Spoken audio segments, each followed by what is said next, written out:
ملاحظہ کی آئی جی کے پی ذوالفقار حمید صاحب بھی ہمیں جوائن کر چکے ہیں۔ ذوالفقار صاحب، یہ بات تو درست ہے کہ ہمہ وقت تیار سیکیورٹی فورسز نے، جوانوں نے اس حملے کو بروقت ناکام بنا دیا ہے، لیکن سر چاہیں گے کہ آپ مزید اس سلسلے میں ڈیٹیلز ہم سے شیئر کر سکیں۔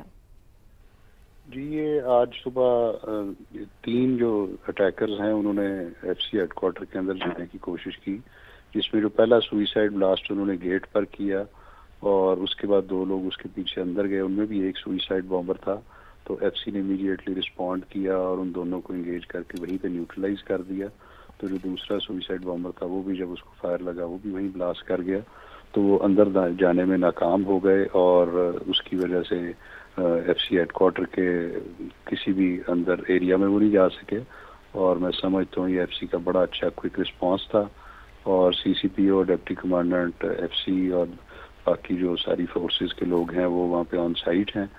اور پوری بلڈنگ اور اس کے ایریا کو کلیئر کر رہے ہیں۔ اس وقت ابھی تک کوئی اس میں ایسی فردر کوئی ایویڈنس نہیں ملی کہ وہاں پہ کچھ اور لوگ ہیں،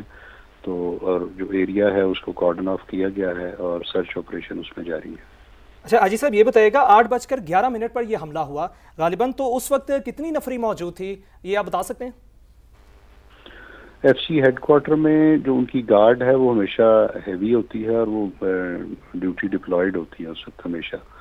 تو جیسے ہی پہلا جو انہوں نے بلاسٹ کیا گیٹ کے اوپر، تو جس وقت یہ باقی 2 اندر گئے تو جو وہاں پہ ان کی گارڈ موجود تھی انہوں نے رسپونڈ کر کے ان کو انگیج کیا اور وہیں پہ ان کو نیوٹرلائز کر دیا۔ آئی جی صاحب، کوئی تھریٹ موصول ہوا تھا اس سے پہلے؟ کیونکہ یقینی طور پر ہائی الرٹ پورا پشاور کی اگر ہم بات کریں وجود طور پر ہائی الرٹ ہوتا ہے، الرٹنس کا ہی سبب ہے کہ یہ نیوٹرلائز کر دیا گیا فوری طور پر، لیکن کوئی تھریٹ اسپیشلی موصول ہوا اس سے پہلے؟ اگر اسپیسیفک اس بلڈنگ کے بارے میں نہیں تھا، لیکن چونکہ جنرلی ہائی الرٹ تھا تو اس لیے یہ ہمارے جو لوگ تھے وہ سارے کے سارے وہاں پہ ڈپلائیڈ تھے اور وہ موجود تھے اور ان کا اچھا رسپانس تھا۔ اچھا عجیز صاحب، کوئی شناخت کے حوالے سے اگر آپ بتا سکیں دہشت گردوں کی، اب جنہیں جو ہے وہ موقع پر ہی ہلاک کیا گیا، کوئی مزید اس حوالے سے ڈیٹیلز؟ نہیں، ابھی تو it is too early to say اینی تھنگ۔ یہ تو اب انویسٹیگیشن جب چلے گی تو پھر اس میں ہم یہ بتا سکیں گے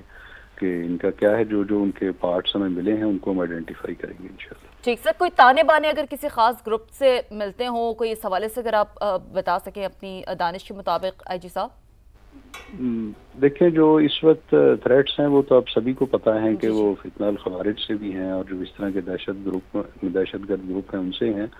بٹ چونکہ ظاہر معاملہ انویسٹیگیشنز میں آگے کلیریفائی ہوگا، تو جب ہوگا تو تبھی ہم اس پہ کوئی ڈیفینیٹ آنسر دیں۔ درست بات ہے۔ اور آئی جی صاحب، یقینی طور پر بہت سارے بیرکس ہیں، اگر ہم اس فیڈرل کانسٹیبلری کی بات کریں، کیونکہ اس کا مین ہیڈ کوارٹر ہے پشاور میں، جہاں سے ظاہر سی بات ہے تمام تر چیزیں مانیٹر ہوتی ہیں، تو اب یہ خودکش حملہ آور یہاں تک کیسے پہنچا، اس حوالے سے سر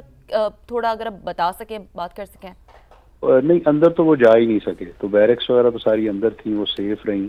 اور گیٹ پہ ان کو انگیج کر لیا گیا۔ جو یہ ایریا ہے یہ بڑا رش والا علاقہ ہے، تھورو فیئر ہے، باہر یہ بالکل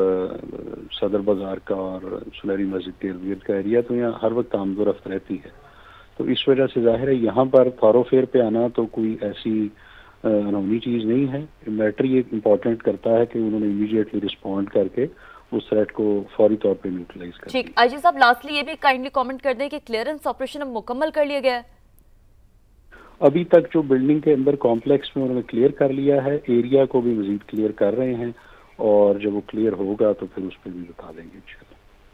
ٹھیک، بہت شکریہ آئی جی کے پی ذوالفقار حمید صاحب سماج سے ایکسکلوسیو گفتگو کر رہے تھے۔ ان کی جانب سے کہا گیا کہ دہشت گرد اندر داخل نہیں ہو سکے، بر وقت ہمہ وقت کارروائی کی گئی، علاقے میں سرچ آپریشن جاری ہے اور سیکیورٹی فورسز سے علاقے کو گھیرے میں لے رکھا ہے، اور